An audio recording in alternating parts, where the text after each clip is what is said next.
David Morgan will be our next presenter. David Morgan has been a silver investor for quite a long time, since the age of 11. David Morgan is the editor of the Silver Investor and the Morgan Report. I've been following David Morgan for at least 10 years, if not more, closer to 15 years. Actually, when I started first buying my first ounces of silver, I started following David. Since then, since silver's gone from $4 or $5 an ounce up to $50, now $20 an ounce, it'll be a great time to get an update on what's happening in the silver markets and get some of David's perspectives. So at this time, I'd like to introduce David Morgan. Thank you, Peter. All right, well, welcome everyone. It sounds like we got pretty good attendance on this. One of the biggest questions that I've received kind of be summed up in, what is the Morgan Report? How do you operate? So now what I'm going to do is get into the website and log on. And there we are. So this just gives you some idea of what we have. If you want the current report, it's right there. You click it. Now, these are usually pretty long because it's electronic format only. We don't do hard copy ourselves, although I have a license agreement. So here you go. Every month you get this kind of stuff. Go into to our picks, and you look at like the top tier. I'm just going to show you the top tier. Made top tier for this month. Previously made top tier for sold. What I did way back in the beginning was I divided the portfolio into top tier, mid tier, and speculation. Speculations mean speculation. It means money you can afford to lose. And if you go back to how to use the Morgan Report and read it, I give an example. If you have $1 million that you're going to invest in this market, you would only be allowed to put $1,000 into 10 speculations, and you should put the same amount of money in all 10. So if you're a millionaire and you lose $1,000, I don't think you're going to be too upset with it. But people, time and time again, want to know what my favorite speculation is. There's no way to know that. There's too many variables. There's too many unknowns. I've been in this business a long, long time. And almost everything I've learned the hard way. I'm sorry, but I had to go through the school of hard knocks. I'm pretty bright, but not bright enough to not make mistakes. So anyway, coming back to the top tier, fund managers love this because what I do is I take what parameters I have, and I'm not telling anybody what they are, although most people can guess some of them. And I find out of the group which ones are performing the best, and those get highlighted every month. So, for example, if you had Silver Standard, we exited Silver Standard off this list a long time ago, back when it was $20. Now it's approaching, I don't know, 8 or 9. I said, oh, Standard not much anymore. But even back when we bought it, you can see you're still on a profit. But anyway, the point being that we do serious work. We look at this. This is something that you rotate in and out of. In other words, when Yamana was in the green, you might be buying that and exiting one of the other positions. It's a good way to keep control, and this is where you're going to have bigger gains, more steady gains, more safe gains than you would in the speculation section or the mid-tier section. So another thing that we do, I don't think anyone else does, is like when we go on a mining tour, this is David Smith who works for us. We take these videos. I mean, who else in the industry? Peter, do you know anyone else in the industry that does this? That when we go on a mining tour? No, I do not. No, I mean, no one. The amount of money we ask for what we give, I think is just crazy. I mean, so there's David talking to CEO of Impact. He also has a position in Energold. Energold is in our list. I've known Fred for years, one of the best guys, I think, in the business. But this is, something that you get. This is the basic plus service. I mean, we have to pay for our own service. It's not like, this stuff magically happens. We have to work for this stuff. But, this is something that unless you've actually paid us money, you don't have any clue, or you might, but, you think it's maybe a monthly report. Well, that's if you're just on the basic service, which is $129 a year, which, is rather pathetically small relative to what we think we're giving. But nonetheless, it's been tough times. I mean, I won't sugarcoat it. It's not been the greatest sector to be in the last couple of years. How to use the Morgan. This is important to read when you're a new member, even if you're not a new member, to review it from time to time. I mean, this will keep you out of trouble. And that's my main purpose, is to help you make as much money as safely as possible and balance the risk-to-reward ratio. And this is what professionals do. And I want everyone to feel that they're a professional. I want them to feel like they are the best investor in the sector that ever lived. Now, obviously that's a bold statement. That's what I'm trying to convey here. And people make a big mistake when they invest, and that is that they buy the cheapest stock they can find. That's almost a certain way to go broke. The best way to do it is buy the best. When you buy a house, a car, a piece of clothing, or a piece of furniture, you usually buy the best you can get. You should do the same thing with your investor mindset. Time and time again, I see people make those mistakes.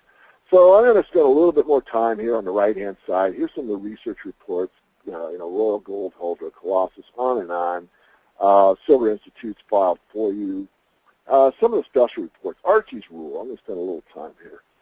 This report alone is only worth about $30,000. I say that really it's probably worth an infinite amount of money. It's probably priceless. Why? Because this one report will tell you and teach you, if you understand it, if you should ever buy into a company or not. Why? It tells you if a company is going to make money or not. Look, when we mine silver or gold or tin or copper or anything, it's a commodity. And a commodity, you have to rotate that, but this will show you if it's uneconomic or economic. I mean, it's not, if you're getting gold, I don't care if gold comes from Mars, Venus, or, South Africa or Nevada. Gold is gold at the end of the day. So what you want to find out is who's making money. Why would you buy a business that doesn't make money? I mean, really. But people don't seem to get it. Now, this will teach you and show you how to evaluate a mine. If silver's at $8, do you buy this company?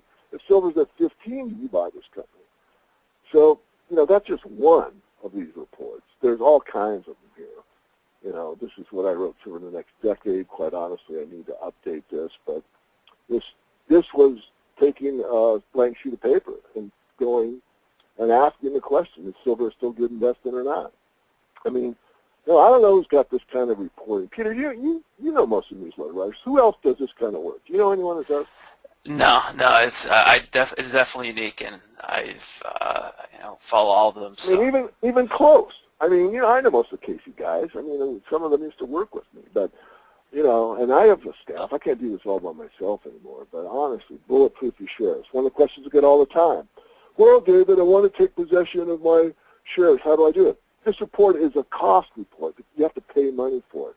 We got permission from Dakota Silva to give it to our paid members.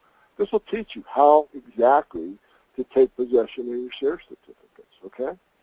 Well, what about taking silver off the exchange? We have a report on that. Taking delivery off the exchange. You want to do it? Got a report for that. I don't know anyone else that does that. This is right here, how to do it. This tells you what to do. It's not very complicated. It's only a 2-page report.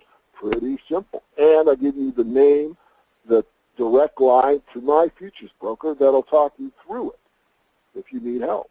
So, I'm not going to belabor it anymore. I just, I'm obviously, I'm just looking at all my lawyers report. And the stuff we do at the shows, for example. Now, I can't film all the shows because promoters won't let me.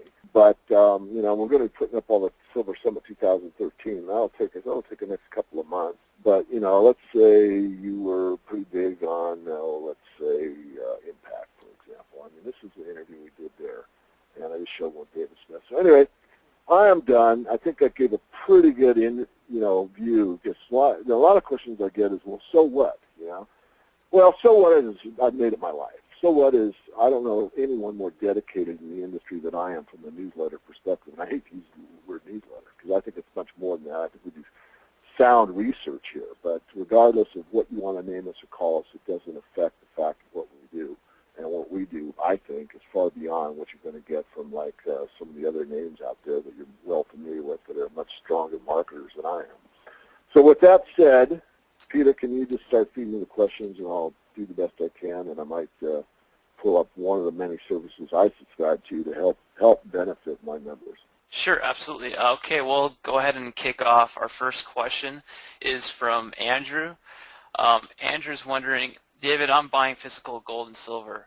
I want to know if you think the premium paid for government-minted coins is worth it versus privately minted rounds that have much lower premiums.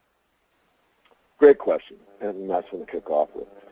It's your decision. Here's my take on it. One, when I wrote this 10 Rules of Silver Investing, which you probably haven't read, and you can get that for free on the free newsletters I showed you, I said get as much silver as you can for the money. So, for example, a silver round is going to cost less of a premium than a silver eagle from the U.S. Mint, and there's still 1 ounce of fine silver any way you slice it.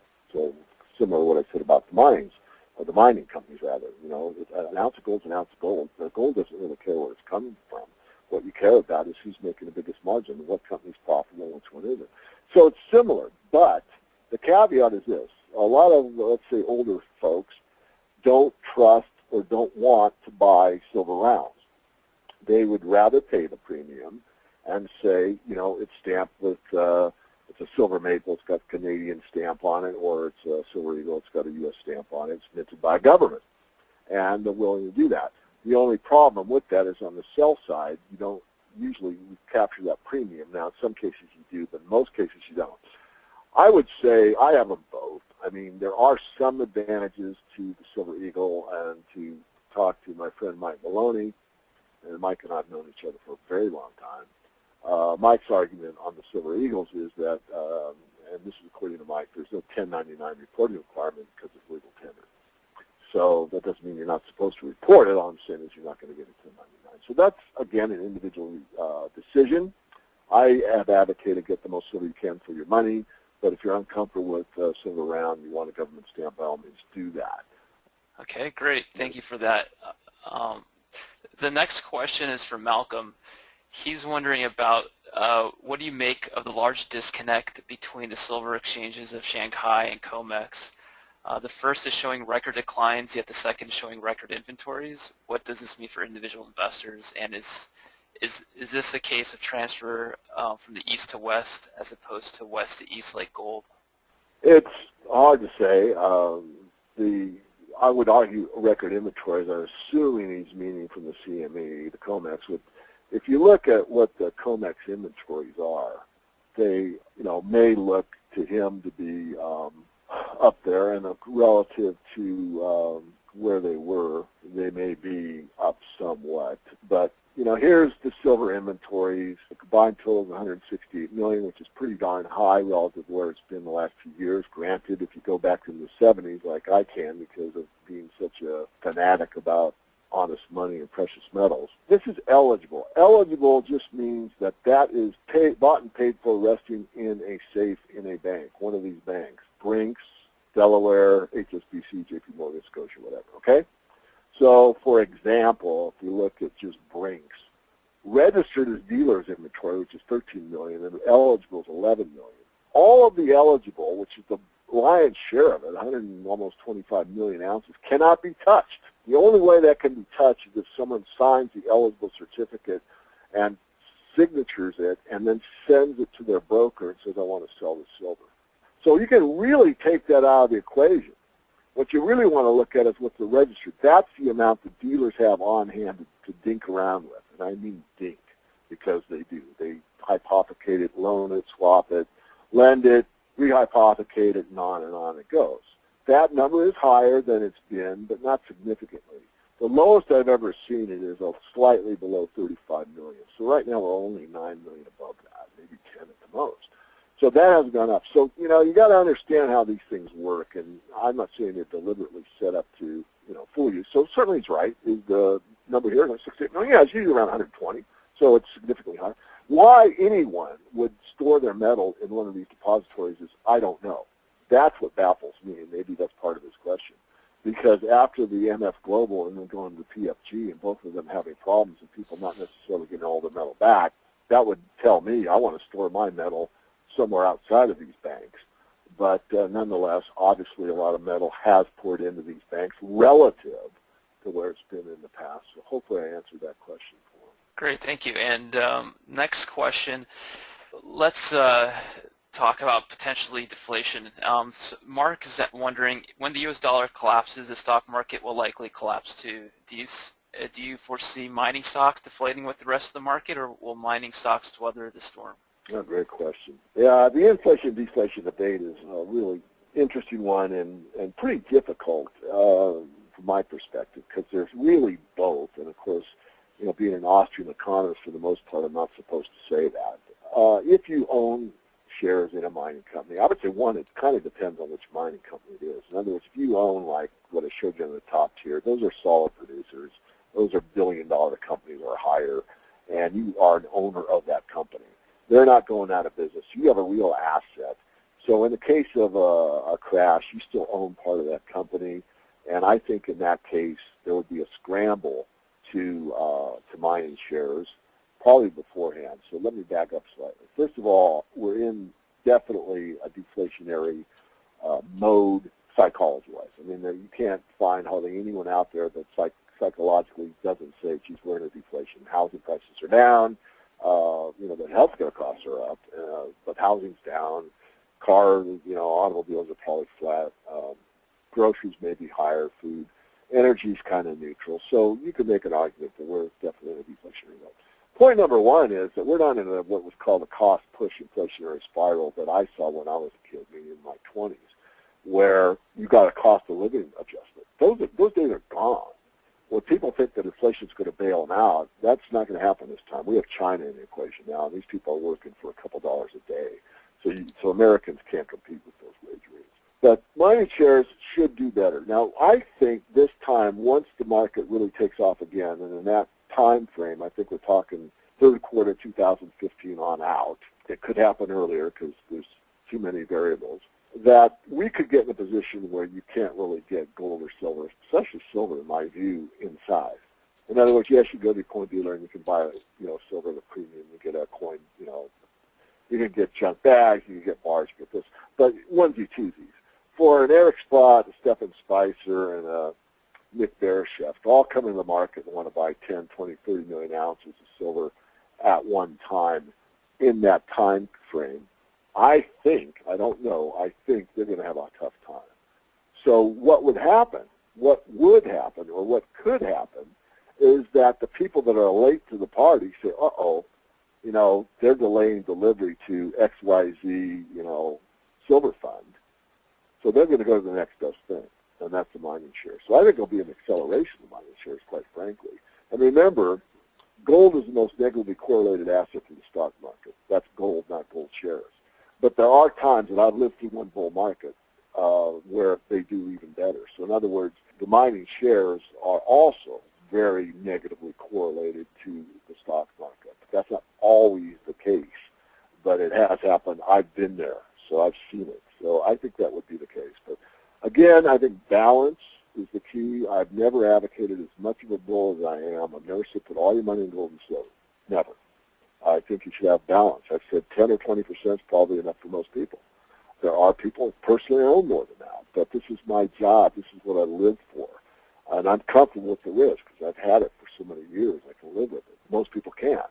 So balance the amount of metal versus shares, balance your shares, top-tier, mid-tier speculations, and get a good slice of the pie, in other words, 10 or 20%, perhaps no more than that is my recommendation.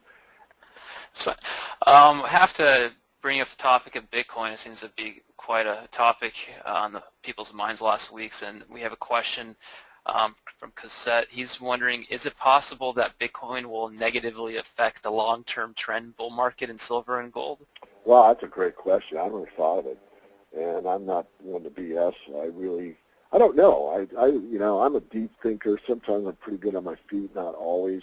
I will make a couple of comments about Bitcoin. First of all, I'll say again, I'm pre-market. So if you think Bitcoin is a great thing, then who am I to tell you it isn't? I like some aspects of it. I like the fact that it's pre-market. It's outside the purview of, some authoritarian figure telling you what you can do or not. And I like the fact that it's limited. What I don't like about it is that it's really not tangible. In other words, even though it's limited, which means since it is limited that it will have some intrinsic value because there's only so much of a supply, nonetheless, it really isn't any better in some aspects of the current system. In some aspects it is. One is because of privacy and the fact that there isn't some authority that has deep control of it. I'm staying away from it for now. I know Trace Meyer is a good friend of mine. Trace actually came to me personally and spent a lot of time and they said, you really ought to take mortgage report subscriptions using Bitcoin. I almost pulled the trigger and I got sidetracked and never did it. I'm okay with it. I wouldn't look at it as being that detrimental to the metals. I think most people, And this is my guess, and your view could be different than mine, so it's not a right or wrong issue. But I think that, at the end of the day, when things really get crunchy, Bitcoin, it's also, subject to the electronic transfer system, even though it's private. You still need, electrical power. And I'm not saying the power grid's going down, but, some of the authority figures have. So balance again. I mean, I wouldn't put too much into Bitcoin. Honestly, I wish I would have gotten involved when Trace gave me a personal call and said get involved. But nonetheless, I don't buy into it. That's me. If you have a different view, your view on that's opinion. Your opinion is as valid as mine. So that's my opinion on that. Okay, great. Well, next question. Charles is wondering if you could comment on the investigation of J.P. Morgan and the suspicion that the company was deliberately manipulating the price of silver. Almost hate to. I mean, you can read, you could type that into Google, J.P. Morgan silver, and come up and read for probably 3 days. I'll try to be brief. This thing has been going on for a very long time. And Ted Butler really has carried the flag on that, and I'll give Ted all the credit. I'll also make some comments that may sound slightly negative. They're not meant to be. It's just, we're all different. I'm different from Ted. Ted's different from me. When Ted first really started harping, he was really harping about the leasing of silver more than anything else. You can go back and check out what I say. And you have to believe a word I say. You can try to verify it all. But that was Ted's big thing. When Ted wrote a letter to Alan Greenspan, who was the Fed chief at the time, and said, hey, you guys are doing this in the leasing market. And honestly, Ted thought, and this to me is rather naive, that if he, blew the whistle and showed, the head of the Fed what the heck was going on in the silver market, that they'd investigate and put an end to it, or at least they'd investigate and something would happen. Well, I have a different worldview than Ted, and Ted's not here to defend himself, so, that's my take. I've talked to Ted many times. And, I wouldn't even bother, because from my perspective, no authority figure is going to do much of anything about it. And that's why I have never really, gotten behind Ted and carried the flag along with him, because I felt one man, and he has many others, Ed Steer, for example, and many others that have, gone along with him. And that's fine. I think it's important. I think it's important work that he's done. But I have never, ever thought that any good would come from it. I just thought it was basically a waste of time to believe that, some CFTC chairman or somebody this or that would really do it. Back to J.P. Morgan specific, there were 5 lawsuits filed. Of those 5, they consolidate them all into one. I've got letters on my desk that are confidential from one of the main lawyers involved on the plaintiff side. In other words, the people are saying you're manipulating. And it's rather heartbreaking, because basically by keeping them anonymous, you're saying this is going to fly. And that's kind of what I said the whole time. It's not that it's not manipulated. I'm not saying that. What I'm saying is that the authority figures are going to say, well, and they never said on this last one there wasn't manipulation. What they said is they didn't find enough of anything to do any prosecution. That's what they said. They never said there's no manipulation. It's a twofold case, and obviously I'm a bit emotional about this. One, I think it's very important for people to know it. 2, I think it's also important to realize that perhaps in today's world, very little will come from it, even though we know what's going on. And lastly, the bigger and I think more important is outside of both of those, and it is, will it matter in the long run? The answer is it won't. There has never, ever been in all of history a case of manipulation where it didn't eventually blow up. And people say, well, how can you be so confident, Dave? And the reason is that paper doesn't equal real. It's so simple. There's only so many ounces of fine gold and fine silver on the planet, period. And they're so small. The reason they're called precious is because they're precious. There aren't very much. There's not much of it. But there's so many people that are so brainwashed that they don't understand what money is, how important it is, and what has happened in the past, that they ignore it, especially when the psychology has been broken. The only time you hear the mainstream media is, oh, gold's getting crushed, silver's getting crushed, oh, look at gold, it's down, and look at what they did to Peter Schiff. I mean, the whole time Peter was right, they were making fun of him. And now that it's been in a sideways to down market for 2 years, they really have the psychological hand. A lot of people that were on the fence that might have wanted to buy and were willing to buy at 35 and said, I'm going to watch it a little longer and watch it go to 30.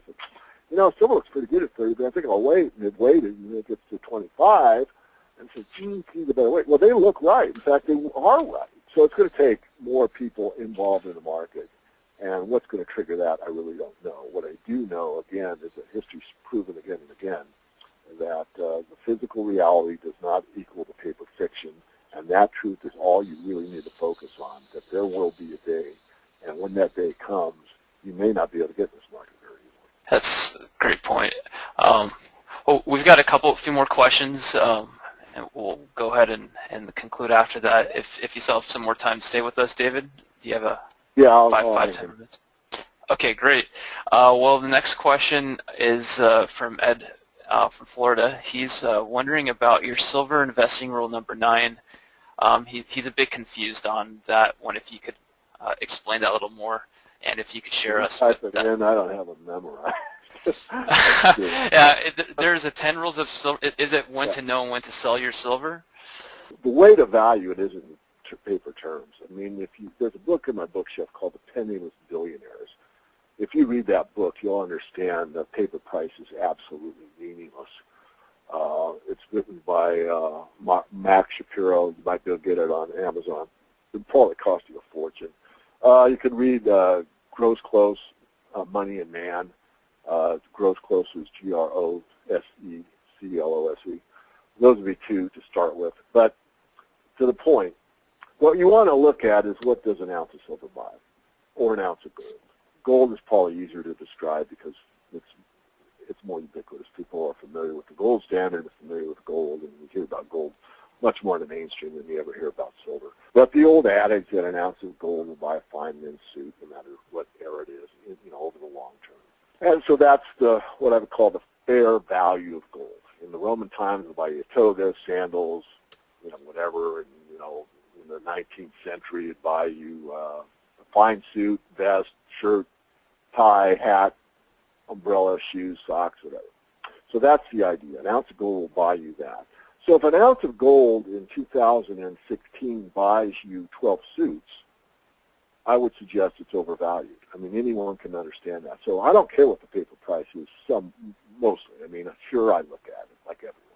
But what you really want to look at is what's an ounce of silver buy, what's an ounce of gold buy. And that's how you're going to determine whether or not it's overvalued. So how much of a house can I buy for silver or gold? How much of a car can I buy for an ounce of silver or gold? Is it at its historic value? Is it above it? Is it below it? And that's what I'll be looking for. I'm not going to necessarily use the metrics of a paper price. Another caveat on this is, don't expect anyone to get out the tippy top or in the very bottom. It's an amateur's game. It's an amateur's mindset. If you can filter out, the way the professionals do it is you accumulate on the coming inside and you distribute on the outside. So in other words, if you're going to take a big position in anything, it's going to move the stock or the commodity. I mean, look at how Warren Buffett did it. He accumulated over months and months and months. The Hunts did the same thing. And when you distribute, you sell over weeks and months and months. So it's the same thing with you. You should take that same principle and apply it. So even if you have a small position, now if you're talking 10 coins, I mean, this doesn't apply. But if you've got 10% of your net worth in it or something, you don't want to sell all of it at one time. You want to start looking. I'll give you cues. I'll say, look, to me, silver's overvalued here. And then again, free market. Well, David, it's going much higher. Well, maybe it is, maybe it isn't. I mean, I called the top at $48. I got a lot of resistance from a lot of people that are out there in the community that have much more popular names than I do that's telling me I was going to lose my reputation. It's going to 100. I don't know what I'm talking about. Don't do it. I do my own work. I said that was the top. I caught it within 3 days. And it's been the top ever since. And I don't think it's the ultimate top, but certainly if you put on a hedge at 48 and rode it for just the 3 months that I had it on, you'd be pretty happy. Good point.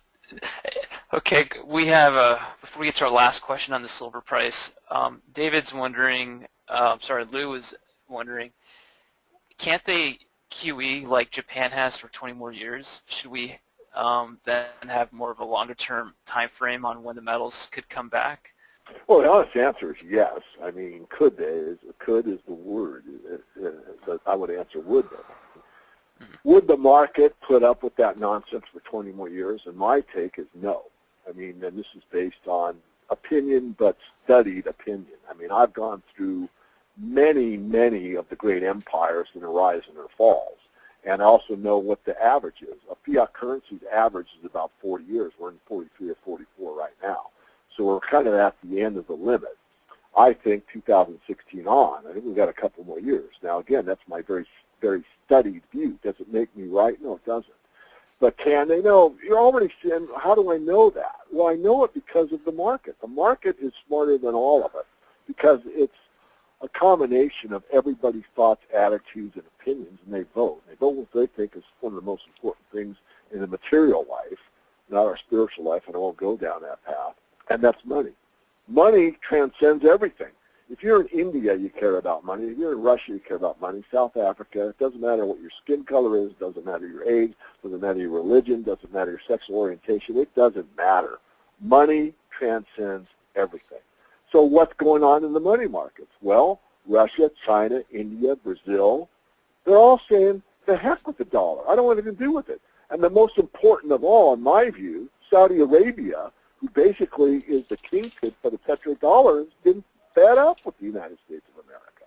And they're looking to exit. They're saying, hey, you know what? We are not happy with what you're doing. We want you to go to war with Syria, and you're not doing it. So the obvious is right in front of you. These major powers that probably aren't as militarily powerful as the U.S. is, and that could be questioned as well, but I won't go there. And they're exiting. They're getting away. It's the musical chairs. The game of musical chairs is going on, and Russia, China, India, Brazil, perhaps Saudi Arabia is about to sit down. They have their chairs. But the people that have the old name, meaning that are still holding the U.S. dollar, may not be able to find a chair when it's so I think we're much closer than 20 years. Could it? Yeah, it could. Will it? I doubt it. And the old adage, I'd rather be 6 months too early than 6 minutes too late, I think applies here. Now, unfortunately, 6 months is probably not good. Maybe 6 years is more appropriate. I don't know. And again, balance. If you have 10 or 20% and you got in, let's say, 2005, 6, 7, I don't know, and you just held right now, you could have, easily exited, being a member of the market report or whatever, and still, gone about your business. I mean, obviously the stock market's been doing well. I won't argue that. The bond market, I think, is already peaked. And by the way, that's the thing to look at. You really want to look at what the debt markets are doing. We'll never be able to go through what we did in 1980 with Paul Volcker. We'll never be able to raise interest rates up on a short-term basis to 17.5%. It absolutely collapses the system. So they're going to continue this zero interest rate policy. You're going to continue in this kind of Japan mode that he referred to accurately, and things are going to continue to deteriorate. Economically, I think we're all a bit scared. I know I am. I really, looking, Peter, when I was your age, and looking at things back when, that many years ago for me, I never dreamed it would get to where it is today, not so much as the value of the dollar, but the amount of control that these control freaks have put on us, where they're watching everything we do, every text we make, every fund transfer, and on and on. I mean, I never thought it would get to this Orwellian state to the level. I mean, I thought the trend was there, but I had no idea that, when I walk through an airport, I'm being scanned, the whole time, Basically, I don't really think about it all the time, but it's just nuts. But that's the world we live in. It is changing very quickly. Well, we've had about 30 questions, and we can't get through all of them. But there's been a common question about silver prices, so we'll end with that as the last question here. Bob K from Silver Prices is asking, what are the chances of silver prices dropping to $15 an ounce? Oh, interesting. Okay. Well, let me see if I can log into one of my many accounts here. This, by the way, is kind of what I do on the updates for the Basic Plus subscribers. So let me go into this one here. So here we are. This is the last 5 months of silver trading. So if you go back into this one right here, hopefully you see my cursor. See my cursor right here. I'm coming down on this one right here. This was the key reversal day. See how much higher it closed at than the day before, and see how much lower it went than the day before. That's a key reversal. It's 1817, and I think it's 2005. And from that time, we have not been below, looks like 19.5, so I beg your pardon. We have not been below that level, but we're coming down. So can we get to 15? Yes. Will we? I doubt it. Now, I know there's Martin Armstrong and David Ben Simon, who I interviewed for our Mastermind series. David believes that it's going to hit 15 by the end of the year. and gold will hit about 1,000 by the end of the year, and then that's it. That is the bottom. And I don't know what Marty says, if that's the bottom or not. I think he's made a pretty strong case that it's going to about 1,000. I don't know, because I haven't read his article. I get a lot of input, so I know what he said from a lot of my readers. So will it? Maybe. But, if I was going to annotate it, and again, this is kind of what I do on the Basic Plus service, is I would come in here and I draw a line. I say, look, the first thing that you want to see hold, and I know this because I'm really in the market, only at 5. And unfortunately, it broke that yesterday and it's confirming it today. That you could see that level held there, broke through there. It's at a very important level, and it broke it right there. So that was the first one, and that's going to the downside. So that's not a good sign. Are we going to get to this level here, that 1817? I don't know. We have what's called congestion in here, okay? All of that area is people that are fighting back and forth, bulls and bears. So that is from the 2005 level down to about the 1950 level. So about a $1, maybe slightly more than that. So there'll be congestion there. It won't be able to just go banging through that because there's a lot of people that think that's too cheap, and there's other people who think it could go lower. Does it answer your question? No. I don't think it will. Marty thinks it will. The point I think to make is if it were to go below 1817, which is this level right here, is 15 a lot lower? And the answer is yeah. I mean, in silver it would be. In gold, I had the gold chart up here. Percentage-wise, it wouldn't be as big a move from the already established low that happened about the same time, or maybe the same time, I forget, for gold. But if you already have gutted it out from the end of June, 28th of June, till now, why would you give up for 2 more months? Because almost everybody, to a man, the way I understand it, I could be wrong, the way I understand it is the David Ben Simons, who disagrees with me, thinks it's going lower, the Martin Armstrongs, who thinks it's going lower, and others that thinks it's going lower, all, to my knowledge, I could be wrong again, think that, that's it. In other words, so why would you hold this whole time? And the only reason, of course, is if you're using leverage. If you're using leverage, use your head. Have a plan and use the plan. But I doubt it. But, I'll live and stand by it. I certainly made it. I would put my record for making calls in this market up against anyone. Would that make me right 100%? No. No. I've been wrong. I called the top at 48. I mean, when it was at 21, I called that top as well. But at the bottom, I called it at 1250 and I actually hit 9. I mean, in real terms, it was about 1350 because the silver market dried up. That doesn't take away the fact that I missed the bottom on that one. I might miss the bottom of this one. Quite honestly, I'm better calling tops than I am calling bottoms. But nonetheless, it's undervalued. The true price of silver for most mining companies is about $22 an ounce. If you buy for under that and have some patience, I think you're going to do quite well over the next few years.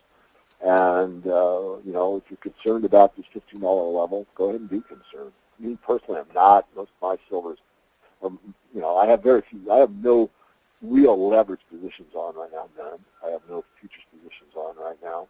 So let me just add one more thing here. I'll draw one more line, and that is basically, and this is an art, not a science. So if you got a penetration through the 1950 level on big volume and held for 3 days in a row, then you could almost guarantee, I could almost guarantee that you're going to test 1817. Test doesn't mean it's going through it. And if that were to break, then knowing the silver market like I know it, and excuse the ego, it probably would go to 15 or something, 16, 17, 1701, I don't know. What I do know about silver is once you break those levels, it'll go back to the upside and the downside. In this case, of course, we're talking the downside. I don't think it's going to happen. I would put it at 20% or less is the probability. I think 80% it's not going to. And if you're on leverage, I mean, what do? Well, I would use this level, the 1950 level, and have a plan. I'd buy puts or whatever, or get out of the position or whatever. I mean, that's an individual call. I can't, trade for you. I don't know what your situation individually is. But if you've already bought it and held it, and you've already written it out here, and we're only looking at probably another month and a half. I mean, we're all the way already halfway through November, and the holiday season. By the way, I'll just add this, and then I'll stop. The last 2 years, the seasonality for silver and gold has worked really well, and I know it, pretty well because I've been living this market for so long. And normally, you got a really good trade from like the August time frame up to the end of March, and that's like an 85% probability that if you just buy in August and hold it, you're going to make money like 80-85% of the time. That's a strong probability, but it's not 100%.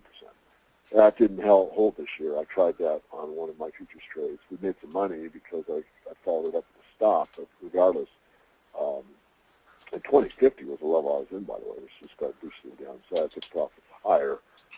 Once we got up to this 25 level, I told my people I thought this was probably going to be about it for the time, this level in here, and that's basically what you should get out. But anyway, it's fallen off badly in the last trading day of December, the last 2 years, and I actually expect that will happen again. Will that be 15 or not? I doubt it, but it could. Well, we'll have to see how that plays out. David, I really appreciate you joining us and taking time to answer these questions today. We had quite a few, and I'm sure we'll have to do a follow-up event soon to go through them all. I did post the link to Silver Investor and your YouTube channel in the chat window, so please take a look at those. As we close this off, this webinar off, I'd like to ask, do a quick poll of the audience, which I'll launch right now. If could just kind of gauge the sentiment of the audience. What is your view of the silver price, if we've reached the bottom or not? So that poll has now just been launched. So as we kind of close out, is there anything else you'd like to share, David? Any other information? Or Yeah, I would like to share one more thing I forgot, and I wrote it down so I wouldn't forget. When we're talking about the paid membership, because the more you pay, the closer you get to me personally, which means at the Basic Plus level, you can email us your questions. So it's not a consultation service, but you can email me direct, and my cell phone and my staff will answer your question. And if they're pertinent as far as the benefit to the entire membership service, then we usually put them in the report monthly. So your question might be, and several of them are, 'cause I think we have one of the best leaderships out there, that it's beneficial to answer that question for everybody's benefit. If not, then we just answer it direct, so you will get an answer. It's just a benefit of being a paid member. You can send us emails, and believe me, with an internet business, I get my share of emails for you to go through. So thank you for letting me have that final word. Okay, great. Thank you very much, David, and we look forward to having you back on in the future. All right, everyone, that will conclude our live SilverSeek event today. As far as our poll goes, we have 53% of the attendees voting, and 20% believe that the bottom has been put in silver, and 80% believe the selling is not over yet. So we'll have to see how that plays out in the coming weeks, days, and months. We will be uploading this presentation to our YouTube channel and to silverseek.com, so please take a look at that in the coming day or so, and we'll be following up soon with our next SilverSeek and GoldSeek live events. So thank you everyone for joining today. We look forward to seeing you soon.